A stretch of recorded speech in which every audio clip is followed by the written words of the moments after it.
The winter wind moved softly through the streets of New York City, carrying with it the distant sound of traffic, laughter, and dreams too fragile to be spoken out loud. On a quiet corner near Times Square, under a flickering streetlight, stood a 17-year-old girl with a second-hand guitar and a voice that could make strangers forget where they were. Her name was Isabella Grace. Most people who passed by didn't know her name. They didn't know that she lived in a tiny apartment in Brooklyn with her mother. They didn't know that her father had left when she was 10, chasing his own broken dreams. They didn't know that Isabella practiced singing every night until her throat burned, whispering to herself, one day they will hear me. But on that cold evening, something was different. Isabella wasn't singing for money. She wasn't even singing for attention. She was singing because her heart was too full to stay silent. When Isabella was little, her mother used to sing her lullabies. Not perfect, not professional, but full of love. Music was the only thing that made their small home feel big.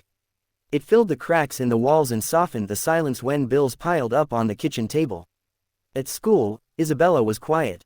Too quiet. Other kids called her invisible. Some laughed at her old clothes. Some said her dreams were too big for a girl like her. People like us don't become stars, one classmate once said. But Isabella never argued. She simply listened, and sang louder when she was alone. By the time she turned 16, she had discovered videos of auditions from shows like American Idol and The Voice Online. She watched ordinary people stand on huge stages and transform their lives in minutes.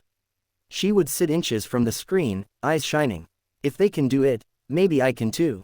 But auditions required money, travel, confidence, things Isabella felt she didn't have. So instead, she chose the streets. Every Friday evening, after finishing her shift at a small coffee shop, she would take the subway to Manhattan. She would stand on the same corner and sing her favorite songs.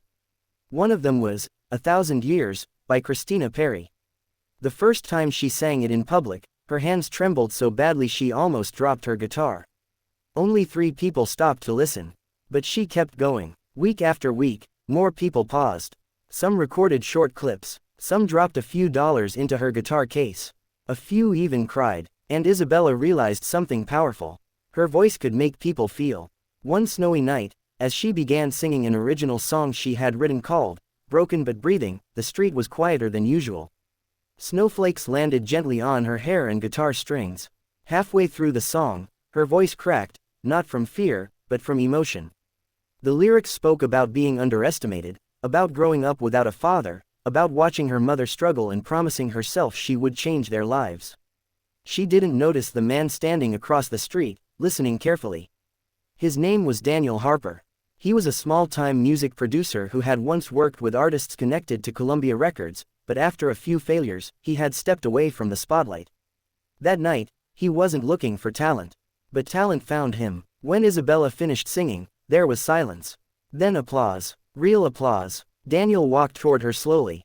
"That was your song?" he asked. Isabella nodded nervously. "It's not perfect," she said quickly. "I'm still learning." Daniel smiled. "Perfect is boring. Real is unforgettable." He handed her his card. For a moment, Isabella thought it was a joke. Things like this didn't happen to girls like her. This was the kind of story she watched on YouTube, not the kind she lived. She went home that night unable to sleep. Her mother held the card in her hands and whispered, "Maybe this is your moment." But moments are scary. The next week, Isabella stood in a small recording studio for the first time in her life. The microphone in front of her looked expensive, fragile, important. Her reflection in the glass showed a girl who still doubted herself. Daniel's voice came through the headphones. "Sing it like you're telling your story to the world." So she closed her eyes.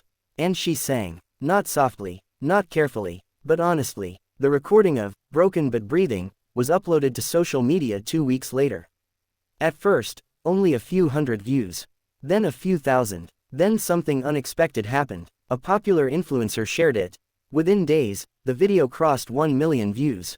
Comments flooded in. "Who is she? This voice gave me chills. She deserves a record deal. I cried listening to this." Isabella sat on her bed staring at the screen, hands shaking. She wasn't invisible anymore, but with attention came pressure. Interviews, messages, criticism. Some people said she was overrated. Others claimed her story was fake. For the first time, Isabella understood that dreams come with storms. One night, Overwhelmed by negative comments, she almost deleted everything. "I'm not strong enough for this," she whispered. Her mother sat beside her and said something she would never forget. "Baby, the world will always have noise. But your voice is stronger than noise."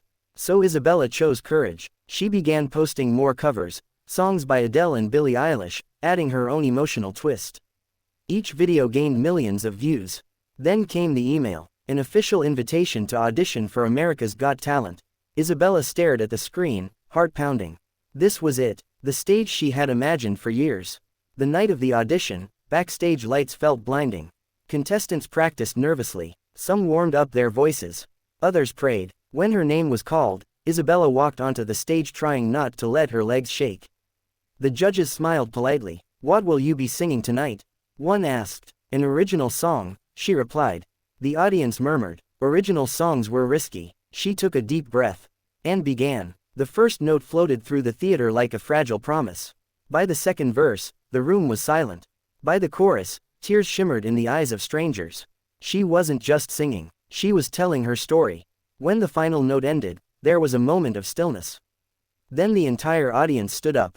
A standing ovation. One judge pressed the golden buzzer.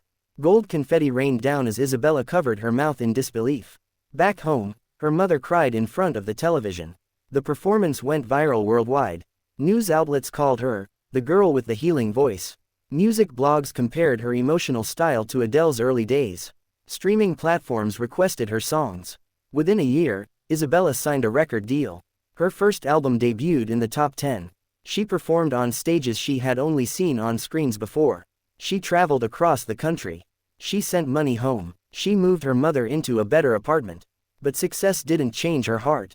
On her first major tour, she returned to the exact street corner where it all began in New York City. Without cameras, without announcements, just her guitar, she sang, broken but breathing, again. People gathered, not knowing they were witnessing a star who once stood in that exact spot as a nobody. After finishing, she looked at the crowd and said softly, "Never let anyone tell you that your voice doesn't matter." Years later, when interviewers asked Isabella what the secret to her success was, she never mentioned luck. She said, "Three things: pain, persistence, and believing when no one else does." Her journey wasn't just about fame. It was about a girl who refused to stay invisible. A girl who turned sidewalks into stages. A girl who sang through doubt, through fear, through criticism. And in doing so, she reminded the world that sometimes the most powerful voices come from the quietest hearts. On cold nights, if you walk through certain streets in New York, you might hear a young girl singing under a streetlight. Maybe she's nervous. Maybe she feels unseen. Maybe she's waiting for her moment. And somewhere, in a beautiful apartment overlooking the city lights, Isabella Grace smiles. Because she knows something that girl doesn't yet know. Dreams don't belong to the rich. They don't belong to the confident. They don't belong to the lucky. They belong to the brave.